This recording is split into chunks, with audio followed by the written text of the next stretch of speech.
हुमा बकई साहिबा हमारे साथ मौजूद हैं। जी हुमा साहिबा, बताइएगा, जाहिर सी बात है शहबाज शरीफ साहब ने जो है वो कौमी सलामती का इजलास तलब कर लिया है, क्या उसी एग्रेशन के साथ जो है वो जवाब दिया जाएगा भारत को?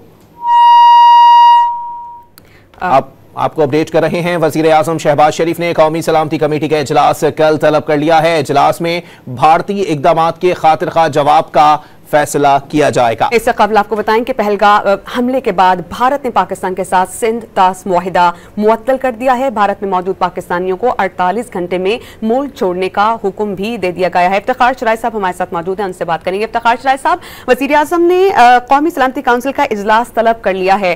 जो इस वक्त मामलात हम देख रहे हैं उसकी नजाकत तो यही है कि मामलात को अफ़वाम व तहमीम से हल करने की कोशिश की जाए, तो मुमकिन तौर पर आप क्या देख रहे हैं कि क्या अहम फैसले किए जा सकते हैं और किस तरह पाकिस्तान को इस मामले को देखना चाहिए?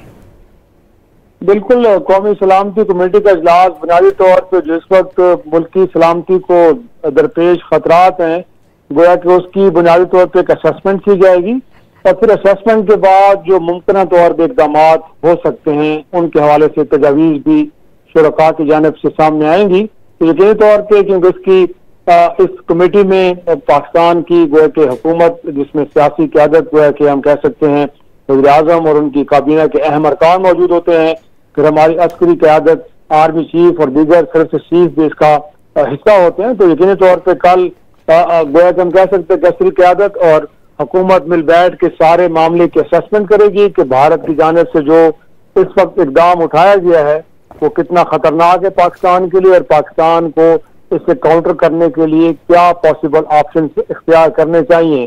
तो मैं समझता हूं कि पहले मरले में तो हम ये तस्वर नहीं कर सकते कि शायद कोई इस तरह का कोई टिट फॉर टैट का जवाब दिया जाएगा, बल्कि इस सारे मामले के ऊपर यकीनी तौर पर तशवीश का इजहार पाकिस्तान की जानिब से किया जाएगा और मुमकिन तौर पर भारत से ये मुतालबा किया जाएगा कि अगर इस पहलगाम के हादसे को या वहां पर जो भी वारदात हुई है उसको बुनियाद बना के इस तरह का एक्शन लिया गया है, इसका कोई जवाब, इसका कोई सबूत भी पेश किया गया कि क्यों ऐसा किया गया।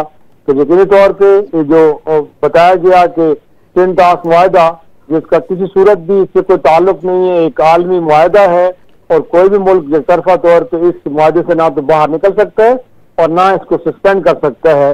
और दरियाओं के बहाव को रोकना गोया कि ये तो गोया के नेचर के कुदरती निज़ाम को मुतासर करने के मुतरादिफ भी है। तो मेरा ख्याल में इस हवाले से फिर आलमी बिरादरी को भी एक मैसेज दिया जाएगा, इंटरनेशनल फोरम जो है जिसमें अक़वाम मुत्तहिदा है उसे भी जरूर इस मामले पे वेकअप कॉल दी जाएगी कि हिंदुस्तान के इस तरह के इकदाम, जारहाना इकदाम जिसमें कोई तहकीक के बगैर किसी पड़ोसी मुल्क पर इल्ज़ाम लगाना और फिर यूनिलैटरली इस तरह के इकदाम उठाना ये किस सूरत भी काबिल कबूल नहीं है और जो किसके कॉन्सिक्वेंसेज हैं उसके बारे में भी आलमी बिरादरी को आगाह किया जाएगा कि अगर ये सूरत हाल इस तरह अब बरकरार रहती है तो फिर दोनों मुल्कों के दरमियान एक तसादम की सजा भी बन सकती है। और फिर ये भी बताया जाएगा कि हिंदुस्तान बुनियादी तौर पर खित्ते में एक वॉर थिएटर कायम करना चाहता है, तो उस हवाले से मेरे ख्याल में कुछ अलार्म बल बजाई जाएगी।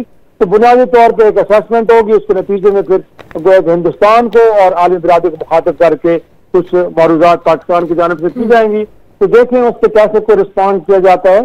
तो मेरे ख्याल में कल का इजलास होगा बड़ा इंपॉर्टेंट है और यकीनी तौर पर उसके बाद एक स्टेटमेंट सामने आएगी तो बड़ी एक शराई साहब हमारे साथ ही मौजूद रहिएगा। वजीर आजम शहबाज शरीफ ने कौमी सलामती कमेटी का इजलास कल तलब कर लिया है। इजलास में भारतीय इकदाम के खातिर खा जवाब का फैसला किया जाएगा, इस पर बात करेंगे। चीफ रिपोर्टर इस्लामाबाद सनाउल्लाह खान इस वक्त हमारे साथ मौजूद हैं। सनाउल्लाह, बताइएगा।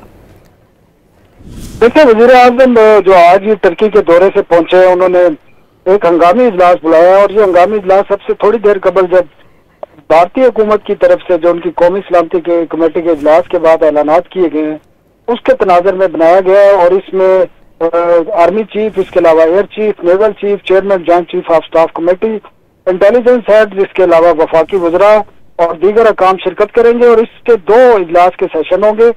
पहले सेशन में जो तमाम सूरत हाल ये देखी जाएगी जो भारत की तरफ से ऐलानात किए गए हैं, सिंध तास मुआहिदे को मुअत्तल किया गया है या पाकिस्तानी शहरियों को 48 घंटे में भारत छोड़ने का कहा गया, वीजे बंद किए हैं, बॉर्डर बंद किए हैं, जो दीगर इकदाम का उन्होंने अनाउंस किया है। एक तो उससे निपटने के हवाले से पाकिस्तान का क्या रद्द-ए-अमल होगा, पाकिस्तान आया कि इसी तरह जनूनी सूरत हाल इख्तियार करते हुए इसी किस्म के इकदाम करेगा या कि दूसरा रास्ता इख्तियार करेगा। इसके साथ जो दूसरा सेशन होगा उसमें पाकिस्तान की किसी भी एडवेंचर से निपटने की जो सलाहियत है उसको रिव्यू किया जाएगा, पाक फौज की तैयारियों को जायजा लिया जाएगा और इसके अलावा जो सूरत हाल अगर कोई भारत जो जुनूनी जंग के जुनूनी सूरत हाल से दो चार है, अगर कोई एडवेंचर करता है तो उसका जवाब किस तरह दिया जाएगा, उसकी तैयारियों के हवाले से भी। तो ये 2 सेशन हो गए, इन दोनों सेशन में 2 मुख्तलिफ पहलुओं को रिव्यू किया जाएगा।